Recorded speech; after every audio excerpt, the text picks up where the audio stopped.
La Bible dit, Jésus dit, je me tiens à la porte de ton cœur et je frappe. Jésus le Christ, il dit à la porte de ton cœur et il frappe. Si tu ouvres, il va entrer dans ton cœur, il va souper avec toi. Donc Jésus vient entrer en toi. Quand Jésus entre en toi, au moment où tu l'acceptes, amen, quelque chose se passe dans l'invisible, dans le monde spirituel. Les choses dont nous parlons sont réelles, mais elles se font dans le domaine de l'esprit. Amen. Ça se fait dans le domaine de l'esprit.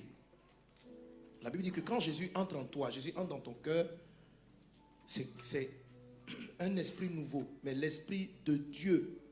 L'esprit de Dieu. Tous les êtres, en tout cas que Dieu a créé, la majorité, ont des esprits. Les esprits, vous savez, les anges sont des esprits, les démons sont des esprits. Ce sont des esprits. Il y a différentes catégories d'esprits, comme il y a différentes catégories de chair. La chair des hommes, le corps, la chair est différente de la chair des animaux, des poulets, il n'y en a pas la même, mais il y a différentes catégories de chair. Mais toutes ces chairs-là viennent de la poussière. Mais elles sont différentes. Si vous vous rencontrez quand vous mangez la viande, vous faites la différence entre celle du porc, entre celle du poulet, etc. Donc il y a la chair, il y a différentes catégories. D'âme aussi, c'est pareil. L'âme, dans l'âme, vous avez le sang. On a différents groupes sanguins. Et l'âme est dans le sang. Voilà, vous savez, quand on parle des choses de l'esprit, ne voyez pas ça comme des choses qui n'existent pas. Ça existe, c'est réel. Donc, maintenant, on a dans le monde de l'invisible. Dans le monde de l'invisible, à part l'âme qui est aussi invisible, mais qui se situe au niveau du sang, l'âme de l'homme est dans le sang. Comment vous savez que l'âme est dans votre sang? L'âme contient 3 aspects. Votre intellect, vos émotions, amen, et votre culture, ou bien vos habitudes, ce que vous avez l'habitude de faire. Donc, toutes ces choses-là sont mémorisées au niveau de votre âme. C'est mémorisé au niveau de votre âme. Et la Bible dit que l'âme de l'homme est dans son sang. Voilà. Comment vous pouvez savoir? Par exemple, si vous avez une émotion vive, vous sentez cela dans le cœur, parce que le cœur est le moteur du sang.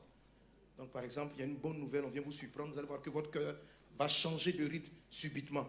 Pourtant, on ne l'a pas touché physiquement. Il n'y a pas eu de la matière. C'est juste une information. C'est juste une information, mais c'est une information qui vient dans votre âme. Voilà, qui vient dans votre âme. Donc, quand on parle d'émotion, dans l'âme, vous avez la joie, vous avez la tristesse, vous avez toutes ces émotions-là qui sont appuyées. Mais tout ça, c'est déjà dans le monde invisible.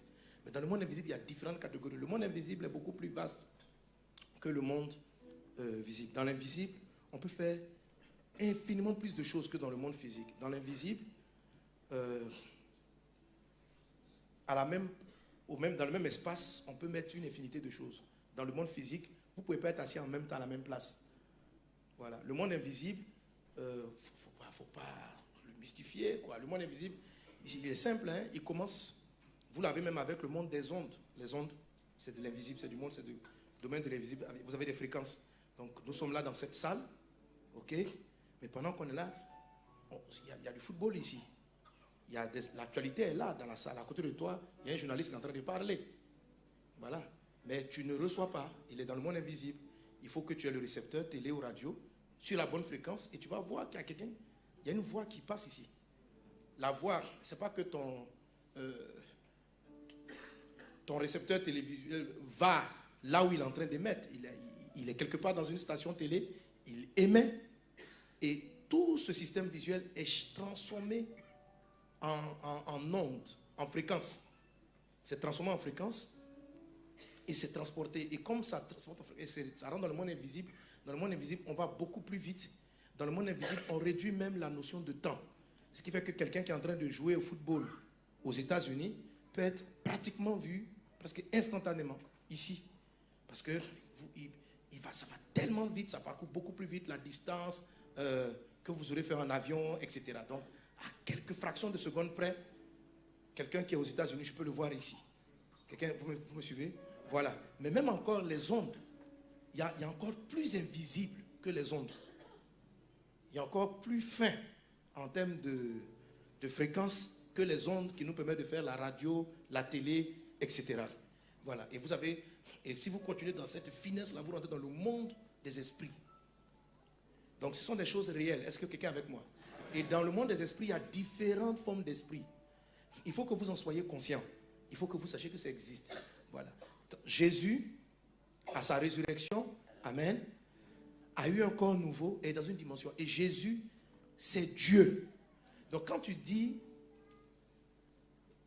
tu reconnais tes péchés et tu te tournes vers le Christ, Dieu envoie en toi un nouvel esprit. Et l'esprit qui rentre en toi est un esprit de la même catégorie, est un esprit de la même dimension que Dieu lui-même. C'est pourquoi nous sommes appelés des fils de Dieu. Même les anges n'ont pas la même qualité d'esprit que Dieu. Ils sont des esprits, mais ce n'est pas pareil. Quelqu'un me suit? Amen. Quelqu'un me suit? Amen. Lorsque Dieu a créé Adam et Ève, ils avaient un esprit. Mais ce n'est pas pareil à l'esprit que nous avons reçu maintenant depuis que nous avons donné notre vie à Jésus. Adam et Ève étaient des créatures de Dieu. Donc il y a des esprits que Dieu a créés. Et il y a une autre catégorie d'esprits qui sont nés de Dieu. Créer et puis naître d'eux, ce n'est pas pareil. Naître d'eux, c'est sortir d'eux. Amen. Quand ton enfant naît de toi, il a tes gènes. Si on regarde ces gènes, on te retrouve. Mais ce que tu crées n'a pas tes gènes. Quelqu'un est avec moi? Si je fabrique une voiture, elle peut avoir ma signature, mais elle n'aura pas mes gènes. On ne peut pas prendre la voiture et puis dire que la voiture est mon enfant. Donc Dieu a créé les anges, il a créé les esprits. Et il a créé Adam et il lui a donné un esprit. Et l'homme a péché. Et l'esprit que Dieu a créé pour mettre dans les hommes, c'est sali. Il s'est souillé et il est mort.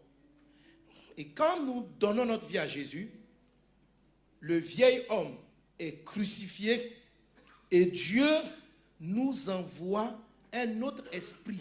Mais l'esprit qui vient entrer en toi, l'esprit qui vient entrer en nous à la conversion est différent de ce que Adam avait reçu.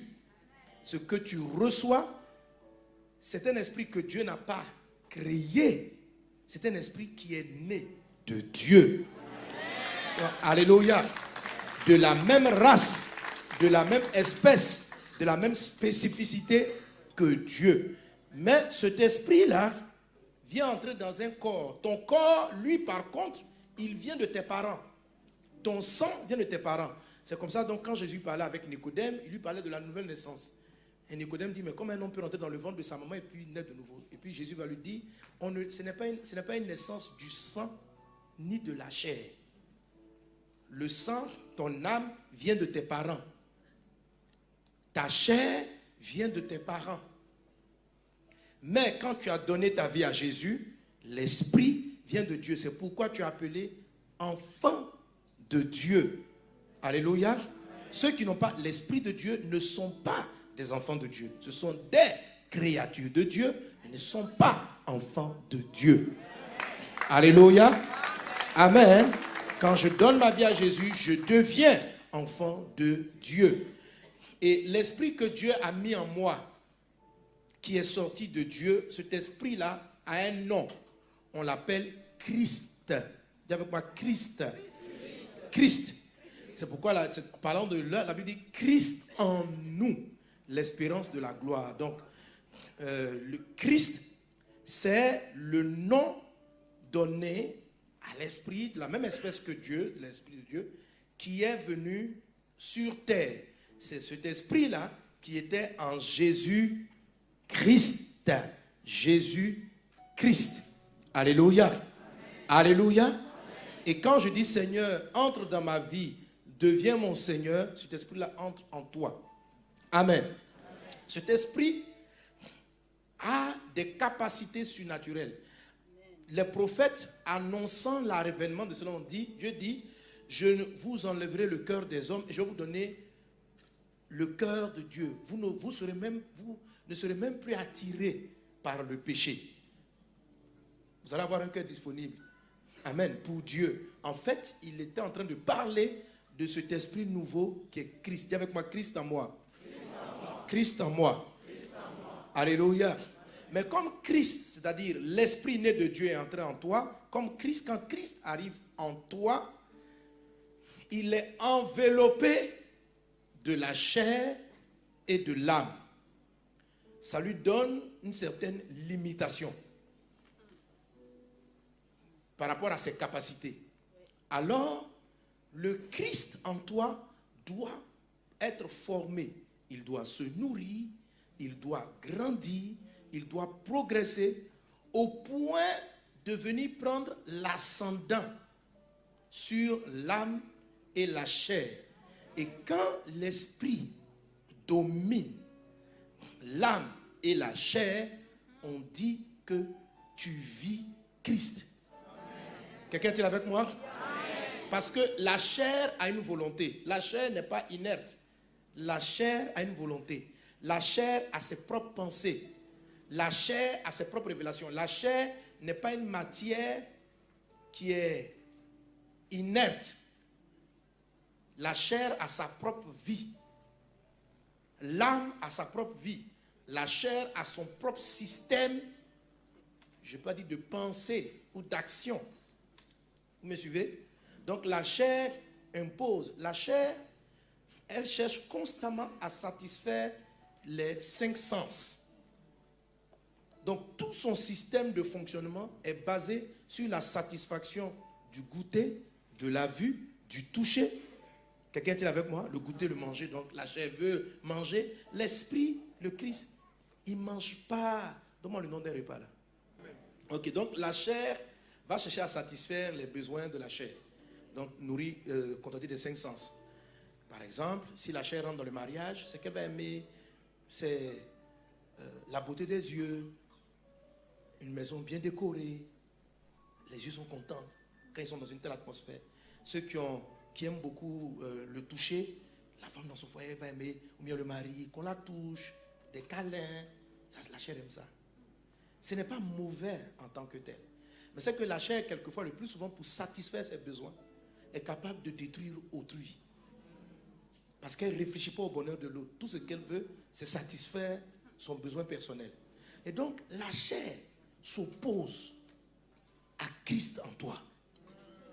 Quelqu'un est-il avec moi? Amen. Quelqu'un est-il avec moi? Amen. Voilà. L'âme aussi est une entité. L'âme est une entité. L'âme a sa propre alimentation. L'âme ne mange pas les schtoumpes. L'âme ne mange pas ça. L'âme se nourrit, je dis chaque fois, de la charge affective attachée aux paroles. L'âme, c'est émotion, culture, intellect. L'âme d'une personne qui est intellect, qui aime beaucoup l'intellect, va se nourrir dans la lecture, dans le développement de l'intellect, de la réflexion, des débats d'idées. Ça c'est l'âme trouve son plaisir dans ce genre de choses-là. Il y a certains qui ne sont pas très âmes, donc ils s'en foutent de ces aspects. Par contre, il y en a d'autres qui, au niveau de leur âme, vont plus favoriser le côté émotion, sentiment. Et l'émotion, lui, c'est quoi? En fait, généralement, voici la nourriture de l'âme, c'est la charge affective attachée aux paroles ou bien aux gestes. Ok. La chair sera contente de voir des fleurs, par exemple. Donc, tu es avec ton conjoint, bien quelqu'un que tu aimes. Si les yeux aiment les belles fleurs, et tu viens, tu lui donnes des fleurs, la chair sera satisfaite. Mais l'âme peut ne pas être satisfaite. L'âme va regarder avec quel état émotionnel tu donnes la fleur. Ok? Si tu viens comme ça, mon ami, tiens, des fleurs. Tu te donnes des fleurs. Dans tous les cas, il y a don de fleurs. Les deux se ressemblent. Mais la façon dont il t'a donné les fleurs ressemble à une injure. Donc l'âme est mécontente. La chair dit, j'ai eu des fleurs, l'âme n'est pas contente. Votre chair peut aimer, si vous avez un travail où vous êtes bien payé, la chair est contente. Parce qu'elle sait que ça va lui donner un toit où dormir. La chair sait que ça va lui donner de quoi payer la nourriture. La chair, un bon travail, ça lui va bien. Ok. Mais l'âme peut ne pas apprécier le boulot. Si l'âme se sent mal à l'aise avec son patron, avec ses collègues. Si les gens parlent mal, l'atmosphère est négative. L'âme s'en fout du salaire. Parce que l'âme ne se nourrit pas de l'argent. L'âme se nourrit de la charge affective. L'âme sera épanouie s'il y a une belle atmosphère dans l'environnement. Si l'atmosphère n'est pas bien, l'âme est mal à l'aise. C'est ce qui fait qu'il y a des gens, ils ont un foyer, ils ont l'argent, ils ont un véhicule et ils ne sont pas épanouis. Parce que ce n'est pas le corps qui n'est pas épanoui, c'est l'âme qui n'est pas épanouie. Donc vous comprenez que chaque entité, le corps, l'âme ou l'esprit, a sa propre vie, a son propre système de fonctionnement et n'est pas forcément satisfait par ce qu'il satisfait le corps. L'âme, le corps n'est pas satisfait par ce qui satisfait l'âme. Chacun recherche un type d'intérêt qui lui est propre. Est-ce qu'on est ensemble? Est-ce qu'on est ensemble? Il peut être quelquefois même très opposé. Il peut être quelquefois même antagoniste. Voilà. Amen. Et puis vous avez l'esprit. L'esprit, lui, la Bible dit, il se nourrit de la parole, surtout le Christ en vous, de la parole de Dieu. Tout ce que Dieu dit, tout ce que Dieu a dit, c'est son alimentation. Un esprit est empoisonné lorsqu'il commence à se nourrir des paroles du diable. De tout ce que Satan dit. Mais quand Dieu parle, le Christ en vous prend de la vigueur. Et votre âme et votre chair seront, seront tout le temps en conflit jusqu'à ce que votre esprit prenne l'ascendant. C'est l'esprit c'est l'esprit d'une personne qui doit être le patron de l'âme et du corps.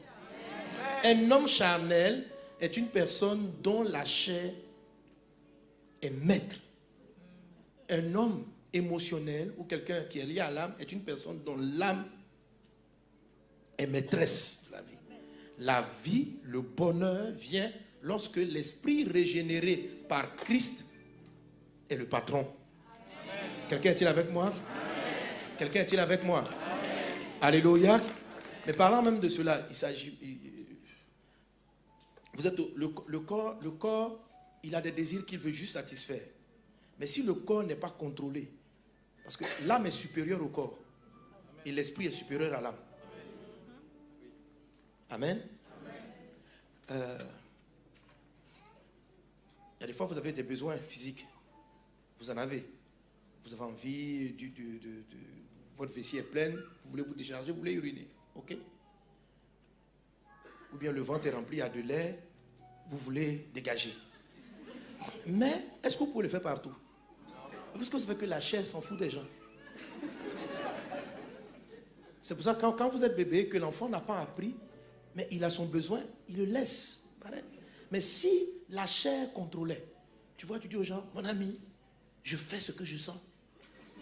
Tu es en public, tu dis, mon ventre est ballonné, peu importe, je fais ce que je sens. Je ne suis pas hypocrite. Voilà. Moi, je suis franc. S'il y a de l'air dans mon ventre, peu importe, je dégage l'air. Je suis honnête. Non. Si la chair devait conduire la vie, mes amis, il n'y aurait pas eu de vie. Donc, quand la chair dit que le ventre est ballonné et qu'elle a un besoin urgent, l'esprit doit la contrôler pour dire calme-toi, lève-toi. Il y a des gens, respecte-les. Ok? Respecte-les, lève-toi, va dans les toilettes et puis mets-toi à l'aise. Mais pas en public. Voilà. Quelqu'un dont l'esprit n'arrive pas à contrôler le corps est un gars dangereux. Vous allez avoir des problèmes à vivre avec une telle personne. Est-ce qu'on est ensemble? Voilà. Je l'ai suivi pour des hommes simples. Mais pour faire comprendre combien c'est important que, en termes généraux, l'esprit en vous prenne le dessus. Et qu'il oriente. Dieu ne va pas venir contre le besoin de la chair, mais il va le canaliser. Dieu n'est pas contre les émotions de l'âme. C'est lui qui les a créées. Ce ne sont pas des ennemis. Mais Dieu va les canaliser. Parce que si l'esprit ne canalise pas, vous pouvez tomber amoureux d'une mauvaise personne. Et donner tout votre cœur à quelqu'un qui n'est pas digne et qui ne saura pas valoriser vos émotions. Et là, l'âme va en souffrir. Parce que quand l'âme va se rendre compte que je me suis déployé pour un tel et il n'a pas su le rendre, l'âme en souffre énormément. Vous comprenez? Mais l'esprit, parce qu'il se nourrit de la parole de Dieu, et qui est Christ, a un grand discernement. Il sait que ce monsieur, on ne tombe pas amoureux. L'âme ne sait pas. L'âme va tomber amoureuse parce que, un peu comme la chair, quand elle a faim, elle n'a pas à manger, elle veut manger. L'âme aussi, il a un besoin affectif. L'âme a toujours son besoin affectif. Il a besoin que ce soit comblé. Alors, dès l'instant où il trouve une personne qui sait plus ou moins la lui rendre, l'âme tombe amoureuse de la personne. Ne croyez pas que toute personne dont vous êtes amoureux est forcément la bonne personne. Ce n'est pas vrai. Sinon, il n'y aurait pas eu de divorce. Ok? Il n'y aurait pas eu de divorce. Il y en a qui se disent après, mais j'ai marié le diable. C'est parce que tu as suivi ton âme. Tu as suivi tes émotions. si tu avais laissé Christ vivre, il t'aurait dit.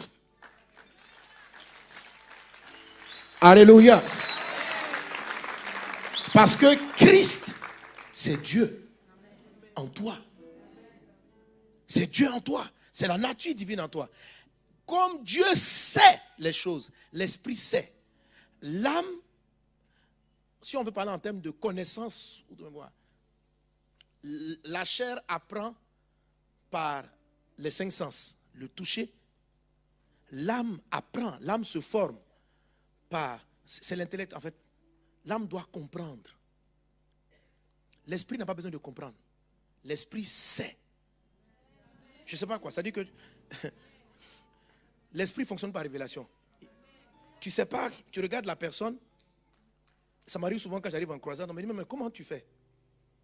Amen. Si Dieu me fait grâce que Dieu m'accorde une parole, je vais la donner à une personne. Tu arrives et puis tu regardes quelqu'un, l'esprit te donne son prénom.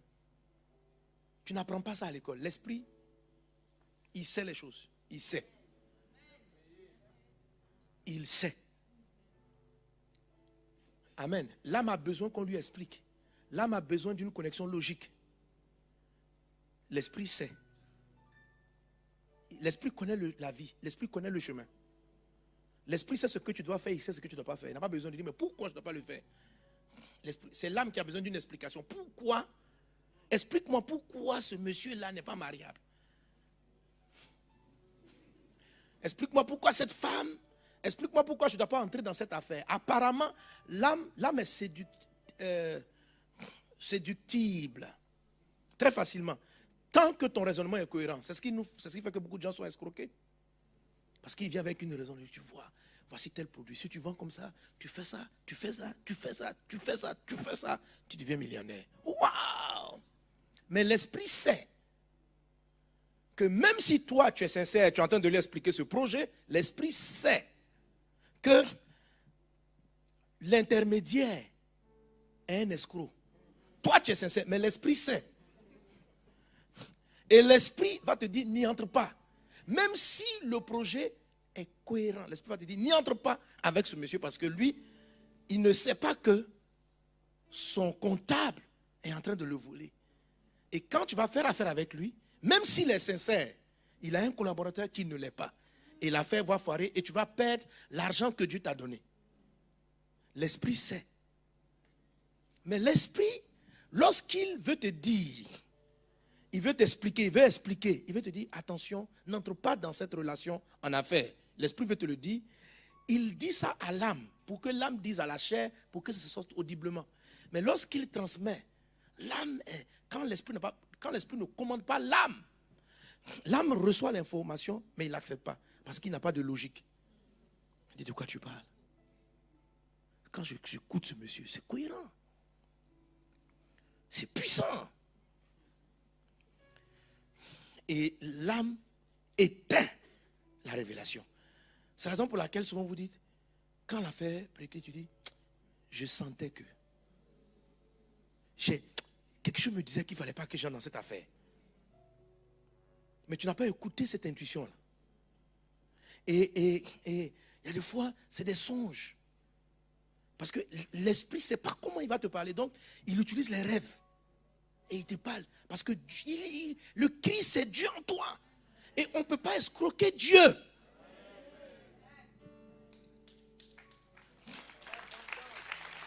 Amen.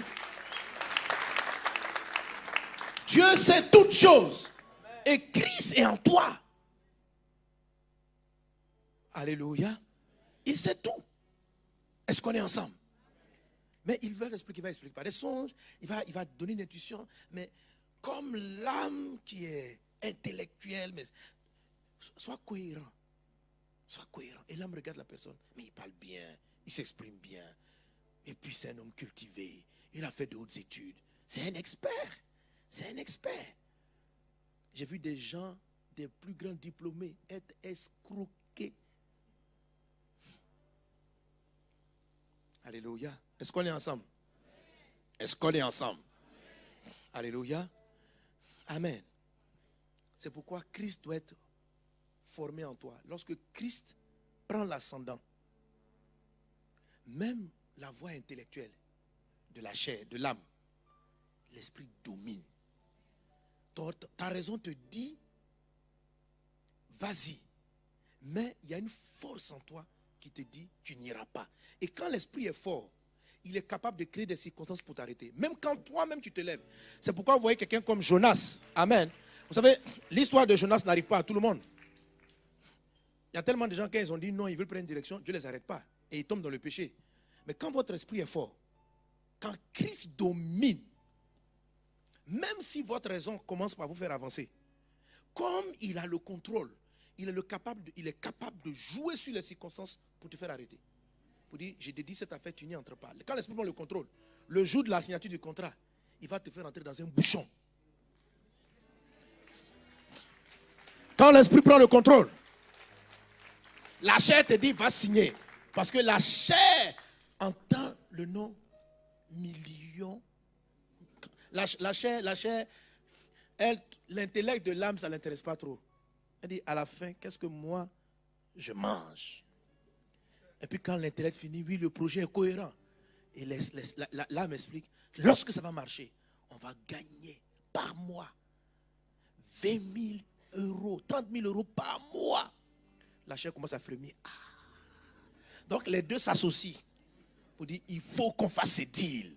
L'esprit est en train de dire, ça ne va pas passer, ça ne va pas passer. Tu vas te créer des problèmes, tu vas perdre ton épargne, tu vas mettre en danger ta famille, tu vas mettre en danger tes enfants, tu vas mettre en danger, Mais l'esprit est trop petit, Christ en toi est trop faible. Quand il est formé, il prend l'ascendant et il prend le contrôle. Si la chair et l'âme se mutinent, il faut une mutinerie. On s'en va. Toi, l'esprit, tu nous fatigues. Aujourd'hui, on va avoir de l'argent. Depuis là, tu nous as donné quoi? Nous, on a des problèmes. On veut des maisons. On veut des voitures. L'âme et la chair s'associent. Allons-y. L'esprit va créer. S'il a l'ascendant, il va créer les blocages. Et puis toi, tu vas dire, non, mon Dieu est bon. Je m'apprêtais à aller faire cette affaire. Et il m'a arrêté. L'esprit est capable de... L'esprit va t'arrêter. Parce qu'il sait qu'il y a un attentat, il y a quelque chose qui est sur la voie. Il va te dire, toi aujourd'hui, tu as toujours à la même heure, tu es au même endroit. Le jour J, où il y a le problème. L'esprit qui sait tout, le Christ qui sait tout, va créer des circonstances à la maison. La nuit, il peut donner une diarrhée à ton enfant.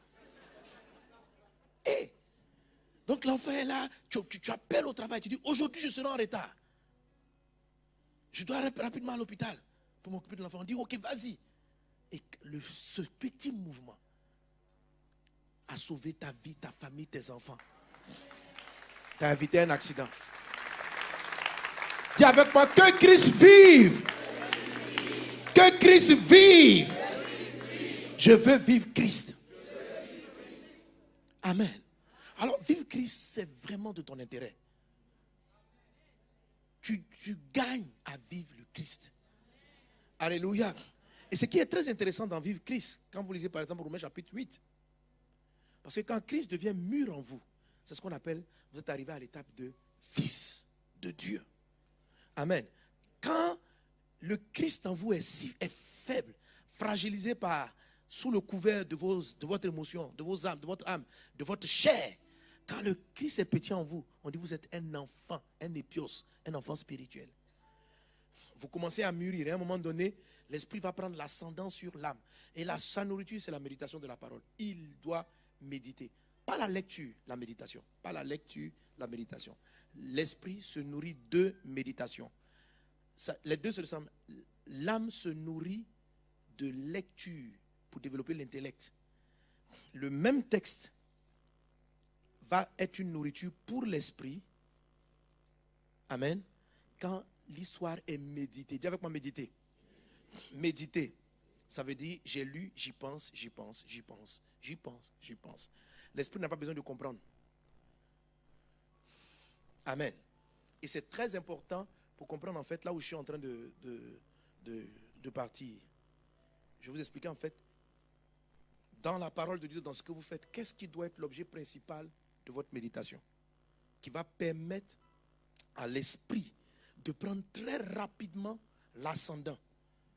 Quelqu'un est avec moi? Qui veut que Christ vive? Alléluia. Et la Bible dit que Christ en toi ne vient pas pour répondre seulement à tes besoins. La vérité, c'est qu'il vient répondre aux besoins de l'humanité. Christ n'est pas venu pour décanter tes problèmes seulement. Mais ton histoire est un tremplin dont il va se servir pour guérir plusieurs. Que cela soit ton partage dans le nom de Jésus. Entre dans cette dimension dans le nom de Jésus. Entre dans cette dimension dans le nom de Jésus. Alléluia. Alléluia. Quand l'esprit prend le contrôle, quand Christ prend le contrôle, il va te dire, lève-toi, va dans tel endroit. L'intellect ne sait pas pourquoi. Tout à l'heure, le pasteur parlait du témoignage, la dernière fois, on avait projeté des films, de nos croisades, de nos campagnes. Intellectuellement, raisonnablement, on ne doit pas mener ces campagnes parce qu'on n'a pas les ressources financières, on n'a pas les moyens. Raisonnablement, on doit attendre certaines mises en place avant de mener certains mouvements. Ça, c'est raisonnablement. Mais spirituellement, ce n'est pas pareil. Quand l'esprit prend le contrôle, il te montre ce que tu dois faire. Et quand tu fais, parce que Dieu envoie toujours la ressource pour les choses qu'il a révélées à l'esprit. Toujours. Toujours. Toujours. Alléluia. Alléluia. Le plus souvent, ce qui se passe avec les gens, quand Christ n'est pas formé, c'est qu'ils reçoivent la révélation. Ils savent qu'ils doivent faire une évangélisation. Mais au lieu de continuer à être connectés à l'esprit pour avoir la suite, ils amènent l'information dans l'âme pour que l'âme, sur la base du raisonnement logique, résolve le problème. Donc l'âme se pose toujours, tu dis quoi? Tu veux qu'on aille évangéliser dans tel endroit et ça va coûter 2 millions de dollars, 2 millions d'euros? Quand l'information arrive chez l'âme, l'âme qui a l'intellect dit, ok, comment cela se fera-t-il? Et quand l'âme ne voit pas par quel chemin cela va se produire, l'âme, si l'âme et l'esprit, le Christ en toi, sont au même niveau de pouvoir, l'âme va lutter pour éteindre la voix de Dieu. Et rendre charnel, te faire rentrer de manière charnelle un système pour accomplir la parole de Dieu. Et Dieu va retirer sa main.